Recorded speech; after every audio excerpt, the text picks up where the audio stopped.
everyone, thanks for clicking over on this video. This is actually our first hockey talk video on this channel.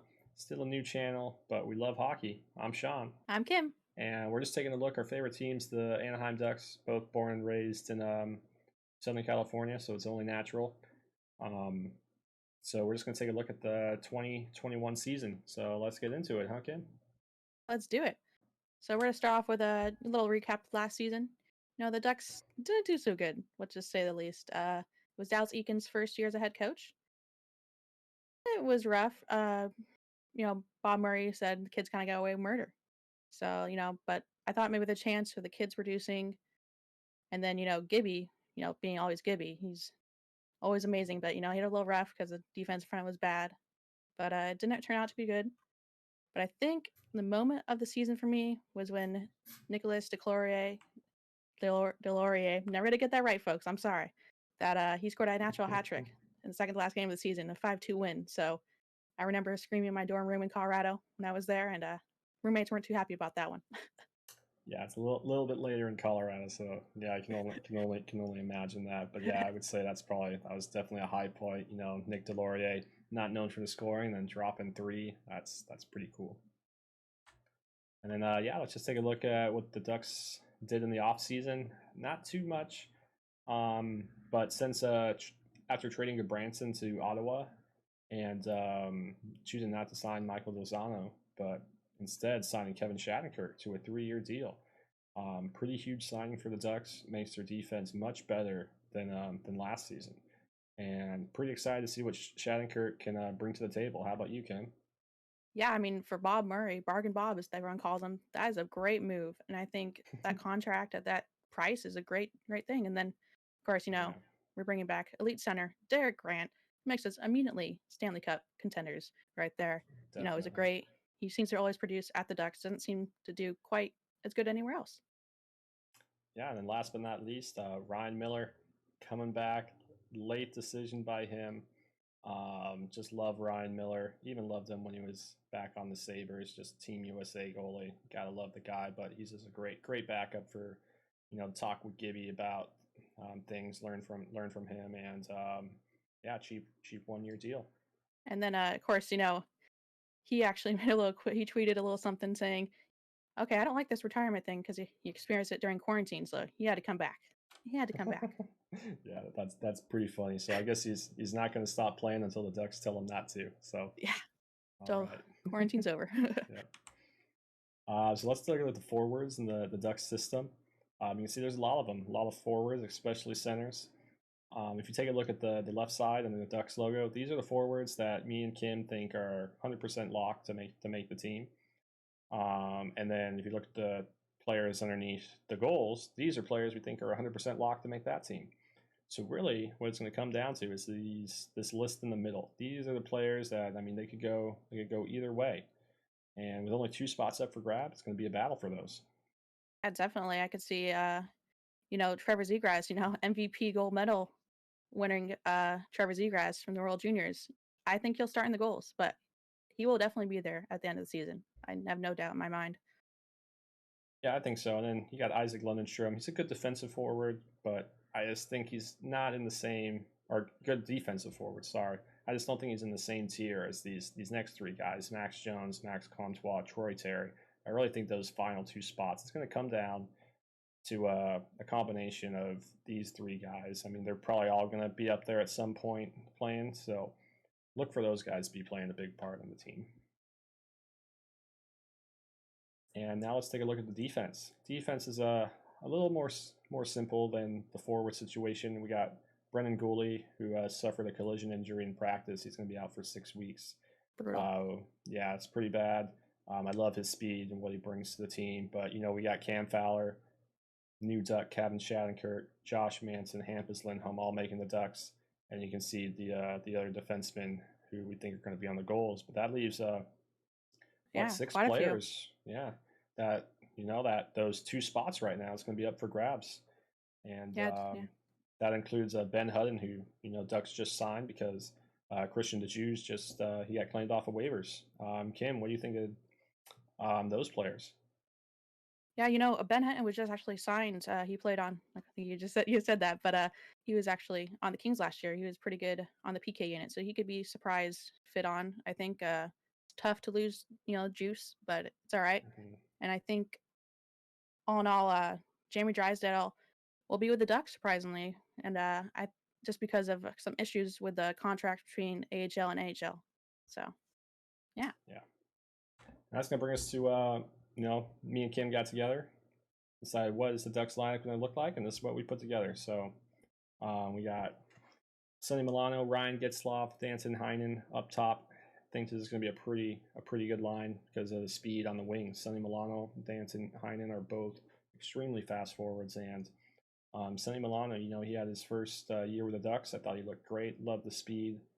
And Danton Heinen is going to be his first year with the Ducks, coming over in the Boston trade, and he had two pretty good seasons with Boston, and then the season in which he got traded last year, he had a down year. So I think the Ducks are kind of picked him up when his stock was low, and with the change of scenery and playing with Ryan Getzlaf, yeah, I'm expecting a bounce back year for him. yeah, definitely. Sonny Milano really, I mean, wooed the fan when he first came to the Yeah. Ducks. He scored multiple goals, I think, in his first game. So I'm definitely expecting big things for him. And then we go on to the second line, if you want to call it second line. I think this will be our best line with Adam Henrique down in the center, Jacob Silver on the left, and Rickard Rakell on the right. Henrique last year was our leading point getter with 43 points and was on pace for 30 actually goals, which would be his career high before the season got canceled. So if you just get something like that in the shortened season, I'll be happy. Jacob Silverberg had a great year as well. I was very impressed with him. Now, real story is Rickard Rakell.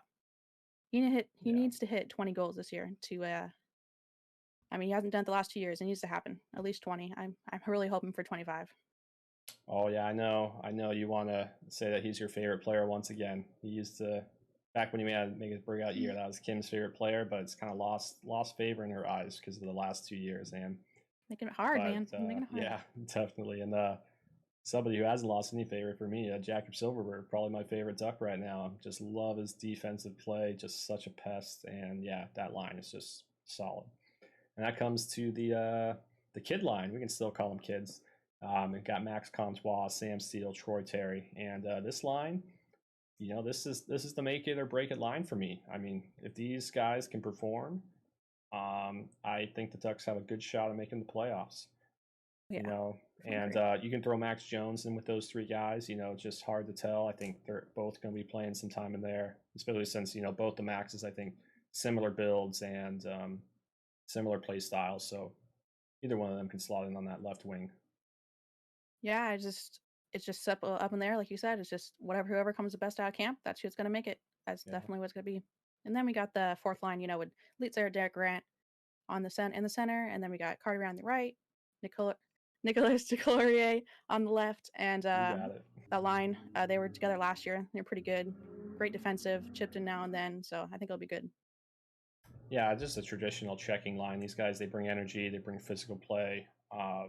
Love when these guys get out and start hitting. It's just great to watch. So that's going to get us into the defense. Got Hampus Lindholm and Kevin Newduck, Kevin Shattenkirk. I think that's a great pairing because Hampus Lindholm just super smart on the puck, makes really great decisions. So I feel like that's really going to give Kevin Shattenkirk, who's kind of more of an offensive defenseman, the ability to really jump up on the play and you know, create some goal scoring opportunities for other players or even himself. So I'm really looking forward to. I mean, Kevin Shattenkirk, haven't really seen him play too much, but the chemistry between these two, I'm just thinking it's going to be pretty good. Yeah, right now in training camp, they've actually been playing together, so it's a pretty good indication of what's going to happen. So then, Mm-hmm. let's check in the second pairing. Cam Fowler, Josh Manson. Josh Manson needs a bounce back season. I think he didn't have a good one last year. He's Mm-hmm. a stay at home defenseman. Cam Fowler would be the offensive defenseman. So I think again it will work. Yeah, it's I mean kind of similar story to the first pairing. You got one Yeah, offensive defenseman and their defensive defenseman. So it will allow the more offensive guy, to take a little bit more risk, I think, because they're going to have a defensive guy. But yeah, like you said, John Smanson, he's got the assistant captain. He needs to have a bounce back season. 9 points last season. Ain't going to cut it. I know he's a defensive defenseman, and I know the Ducks had problems scoring, but he really needs to start showing that he's worth that deal. And that brings us to the third pairing. Not super exciting. Jack and Larson and Hani Hakanpää. But really, with Goulet out, these guys are battling for, I think, that last spot. Because when Goulet comes back, like we said before, I think that spot's his, and so it's going to be up to these two guys to show that they deserve that final spot. Yeah, that bottom pairing, it's going to be in and out. I think definitely because Jeremy Drysdale could make the line, could make it. It just Yeah. depends on maybe the OHL actually happens. Who knows? But if not, you can't play in the AHL, so he has to be in NHL. So I think it could happen there. And then of course, we got the goalies, same as the last couple of years. John Gibson, Ryan Miller, steady going, right? Oh yeah. No, and I think we talked about the kids producing. It's going to be a huge point of this season, and if that happens, uh, I mean, Gibby's got a shot at the Vezina. I think. I mean, the only reason he's like some of the things that contributed to his struggles before is just lack of goal scoring. I mean, he had to win 1-0 hockey games a lot of the time. So if he gets some scoring, Ducks get some wins. Look for him to be a Vezina candidate for sure. Definitely see And that then, happening. yeah, I mean, pretty easily. And then we got our taxi squad down here. It's a new thing added to the league at 4 to 6 players. One of them having to be a goalie. So, and they just travel with the team. And it actually works out pretty well for the Ducks because being able to put David Backes in his contract down there, it's going to save them about $1 million in cap space. So I definitely look for that to be a move for the Ducks. And then Max Jones, Cody Curran, Jamie Drysdale, Anthony Stolarz being the goalie, and Ben Hunnan rounding that out. So I think it's a great opportunity, especially for Drysdale, to actually get some playing time with the team. Yeah, I think I'd be surprised if we didn't start like within the next second month of the season, second half of the season, definitely. Yeah. And then that's coming to the 2021 divisions. So if you take a look at the divisions, I can't help but feel the Ducks lucked out with this one because the West is the worst division by far, Oh and man. gives the Ducks actually a chance to make the playoffs. If they were in any other division, they're not making it, right, Ken? Oh no, definitely not. I mean, they have a shot. You put them in, yeah, like you said, any other division, it's gone. Yeah. Mm-hmm. Yeah, because I mean, you got Colorado, St. Louis, Vegas making it, barring some major injuries to key players. So then that leaves you with San Jose and LA, which the Ducks finished ahead of last year, and didn't really see any big moves from San Jose or Los Angeles. So I'm thinking that since the Ducks actually made, the deal with Shattenkirk and beefed up their decor, and then I'm thinking they're going to finish ahead. So that just leaves Minnesota and Arizona. Probably Minnesota being the favorite to take it, but Just never know. I'm optimistic. I mean, it's just really going to come down to those games between Arizona and Minnesota. Yeah, and then also, who knows? At the very end of the season, it's kind of exciting. The Ducks have a 5-game series with the Kings, which Oh could be a man, pretty big swing. Who knows? Points wise, if the Ducks and Kings are still in it, could be crazy playoff kind of hockey, almost. yeah, wouldn't you love to be in the building for Oh those? man, Man, it's almost like playoff hockey, a 5-game series right there. crazy. Mm-hmm. But hey, Yeah. anyways, thanks for watching, everybody. And like I said, it's kind of a new series for this Still Baby YouTube channel me and Kim started. Looking to do some more. Plan on doing game recaps, maybe some other stuff. But let us know what you'd like to see, and drop a like if you like the video. And yeah, I don't know, Kim, Let's go Ducks. anything Woo! else you'd like to say? Yeah, definitely. Let's go Ducks. Yeah, Ready I to watch some mean, Ducks hockey on Thursday after a 10-month break. whew, Whoa. yeah, crazy. But let's do it. Get Let's going. do it. Yep. And Let's do it. yeah, thanks again, everyone. Woo! Got And thrown in. we'll see you next time. Bye.